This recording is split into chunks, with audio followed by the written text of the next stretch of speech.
Super exclusive news చూద్దాం. ఆంధ్రప్రదేశ్ రాజకీయ ముఖ చిత్రంపై ఇప్పుడు లోకల్ ఎలక్షన్స్ ఫీవర్ పీక్స్కు చేరుకుంటుంది.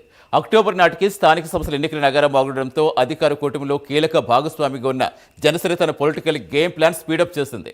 ముఖ్యంగా డిప్యూటీ సీఎం పవన్ కళ్యాణ్ స్థానిక పోరులో పార్టీ సత్తా చాటేందుకు పక్కా త్రిముఖ వ్యూహం తెరపైకి తెచ్చారు.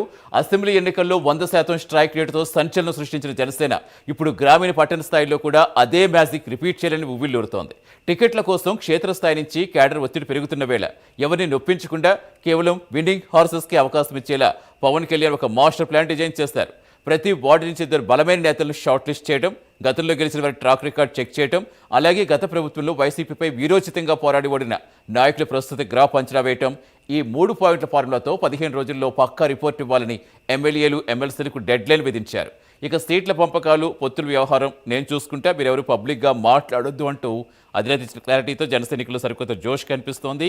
కూటమి ధర్మాన్ని తూచా తప్పకుండా పాటిస్తూనే స్థానిక సంస్థల్లో జనసేన జెండా బలంగా పాతేందుకు పవన్ వేస్తున్న ఈ పవర్ ప్లే రాబోయే రోజుల్లో ఏపీ పాలిటిక్స్లో ఎలాంటి ప్రకంపనలు రేగుతుందన్నదే ఇప్పుడు ఆసక్తిగా మారింది. పూర్తి విశ్లేషించేందుకు మా కరెస్పాండెంట్ రవివర్మ జాయిన్ అవుతున్నారు. రవివర్మ, మొత్తానికి స్థానిక సంస్థల్లో వ్యూహం ఎలా ఉండబోతుంది అనుకోవచ్చు జనసేనకు సంబంధించి?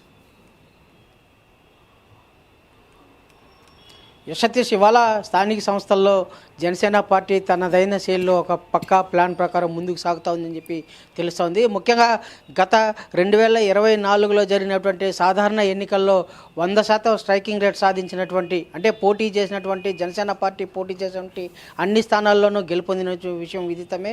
దేశ చరిత్రలో, రాజకీయ చరిత్రలోనే ఏ పార్టీ లేనటువంటి ట్రాక్ రికార్డు జనసేన సొంతం చేసుకున్నది. అదే తరహాలో అక్టోబర్లో స్థానిక సంస్థలకు నోటిఫికేషన్ వెలువడే అవకాశం ఉంది. కాబట్టి స్థానిక సంస్థల ఎన్నికల్లో కూడా గ్రామీణ స్థాయి నుంచి జిల్లా స్థాయి వరకు, అంటే పంచాయతీరాజు, జడ్పీటీసీ, ఎంపీటీసీ ఎన్నికల్లో కూడా, స్థానిక సంస్థల ఎన్నికల్లో కూడా 100% స్ట్రైకింగ్ రేట్ సాధించాలని చెప్పి సంకల్పంతో పక్కా పథకం ప్రకారము జనసేన అధినేత పవన్ కళ్యాణ్ సిద్ధం చేస్తున్నారు. ఆ మేరకు ఎమ్మెల్యేలకు, ఎమ్మెల్సీలకు దిశానిర్దేశం చేశారు. ముఖ్యంగా గెలుపు గుర్రాలకే స్థానిక సంస్థల్లో అవకాశాలు ఎక్కువగా ఇవ్వాలని చెప్పి కూడా ఆదేశాలు జారీ చేశారు. ఆ మేరకు ఒక 15 రోజుల్లో ఒక నిర్దిష్టమైన ఒక వార్డులో 2 బలమైన నాయకులను గుర్తించి ఎంపిక చేసి వారి యొక్క ట్రాక్ రికార్డును పరిగణలోకి తీసుకుని లిస్టు తయారు చేయాలని చెప్పి కూడా జనసేన అధినేత ఆదేశాలు జారీ చేశారు. ఆ మేరకు ఎమ్మెల్సీలు, ఎమ్మెల్యేలు అందరూ కూడా 15 రోజుల్లో నివేదికనైతే సిద్ధం చేస్తున్నారు. అదే కాకుండా పొత్తు ధర్మం గురించి తాను చూసుకుంటానని ఎవరు కూడా పొత్తు ధర్మం మీద ప్రస్తావించకూడదు, ఎక్కడ ఎలాంటి ప్రస్తావన చేయకూడదని చెప్పి కూడా నాయకులకు, జనసేన నాయకులకు, పార్టీ శ్రేణులకు దిశానిర్దేశం చేశారు.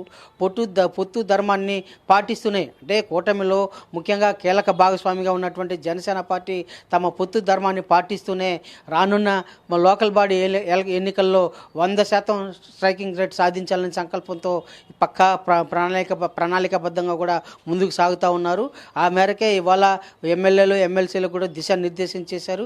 అదే కాకుండా గత ఎన్నికల్లో వైసీపీ మీద వీరోచితంగా పోరాడినటువంటి జనసేన సైనికులు, నాయకులు, అలాగే గత ఎన్నికల్లో వైసీపీపై పోరాటం చేసి గెలుపొందినటువంటి నాయకులకు వాళ్ళ యొక్క ట్రాక్ రికార్డులను కూడా పరిశీలించి తదనుగుణంగా నివేదికను సిద్ధం చేయాలని చెప్పి కూడా అధికారులకు దిశానిర్దేశం చేశారు.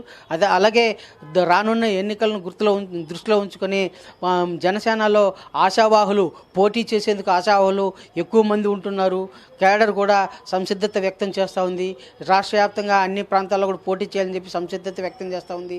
అయితే తదనుగుణంగా ఉన్నటువంటి పొత్తు ధర్మాన్ని పాటిస్తూ బలమైన క్యాడర్కి ఎక్కడైతే ఎక్కువ బలం ఉంటుందో ఆ స్థానాలన్నింటిలోనూ కూడా పోటీ చేయాలని చెప్పి ఒక దృఢ సంకల్పంతో ఇవాళ డిప్యూటీ సీఎం పవన్ కళ్యాణ్ ఒక పక్కా ప్రణాళిక ప్రకారం ముందుకెళ్తున్నారని చెప్పి తెలుస్తుంది. భవిష్యత్ రాష్ట్ర రాజకీయాల్లో ఒక ఆదర్శవంతమైన రాజకీయ పార్టీగా జనసేన ఆవిర్భవించే అవకాశం ఉందని చెప్పి కూడా స్పష్టంగా తెలుస్తోంది. ఆ విధంగా రాజకీయ విశ్లేషకులు కూడా భావిస్తూ ఉన్నారు. ఇవాళ పక్కా ప్రణాళికాబద్ధంగా రాజకీయ స్థానిక ఎన్నికల్లో పోటీ చేసేందుకు ముందుకు కదులుతున్నటువంటి జనసేన పార్టీ అధినేత వేస్తున్నటువంటి అడుగులు, అలాగే వేస్తున్నటువంటి ప్రణాళికలు అన్నింటిని కూడా పరిగణలోకి తీసుకుంటే భవిష్యత్తులో జనసేన పార్టీ ఒక ఆదర్శవంతమైన రాజకీయ పార్టీగా ఆవిర్భవించే అవకాశం ఉందని చెప్పి కూడా రాజకీయ విశ్లేషకులు భావిస్తూ వస్తున్నారు. ఆ దిశగానే అక్టోబర్లో వెలువడే స్థానిక సంస్థల ఎన్నికల నోటిఫికేషన్ నాటికి పార్టీ అన్ని విధాలా సిద్ధం కావాలి, అన్ని విధాల సంసిద్ధతో ముందుకు వెళ్ళాలని చెప్పి కూడా దిశానిర్దేశం చేశారు. అందుకు అనుగుణంగానే ఇవాళ పార్టీ శ్రేణులకు దిశానిర్దేశం చేయడమే కాకుండా స్థానిక ఎన్నికల్లో పోటీ చేసేందుకు ఆసక్తి ఉన్నటువంటి బలమైన నాయకుల ఎంపిక ప్రక్రియ కూడా త్వరగా 15 రోజుల్లో పూర్తి చేసి ఇవ్వాలని చెప్పి కూడా అధినేత ఆదేశాలు జారీ చేశారు.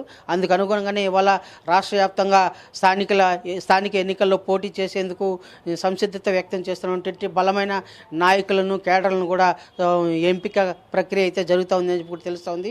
అదేవిధంగా అంటే ఎమ్మెల్యేలు ఎంపీలు జనసేన పార్టీ తరఫున పోటీ చేసిన ప్రాంతాలలోనే కాకుండా ఇతర ప్రాంతాల్లో కూడా బలంగా ఉన్నటువంటి ప్రాంతాల్లో కూడా ఈసారికి స్థానిక ఎన్నికల్లో పోటీ చేసేందుకు సంసిద్ధత వ్యక్తం చేస్తున్నారు.